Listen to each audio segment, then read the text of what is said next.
તમે પણ સોપારી કન્ઝ્યુમ કરો છો? જો તમે સોપારી કન્ઝ્યુમ કરતા હોય તો આ વિડીયો તમારી માટે છે. તમને ખબર છે સોપારી કન્ઝ્યુમ કરવું એ ટોબેકો જેટલું જ હાર્મફુલ છે. તમને એવું લાગતું હોય ને કે ટોબેકો કરતાં સોપારી એ હેલ્ધી છે, તો બિલકુલ ખોટું છે. WHO એ સોપારીને ક્લાસ 1 કાર્સિનોજેનિક એજન્ટ ગણાવ્યું છે. ક્લાસ 1 કાર્સિનોજેનિક એટલે કે કેન્સર કોઝિંગ એજન્ટ. સોપારીમાં કેન્સર કરવાના ચાન્સીસ એટલા જ છે જેટલા કે ટોબેકોમાં, ઇક્વલ છે.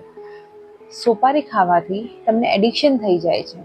તમે વારંવાર સોપારી ખાઓ છો તો તમારું કેન્સર થવાનું રિસ્ક વધી જાય. જો તમે સોપારી ખાતા હોય તો બંધ કરી દેજો.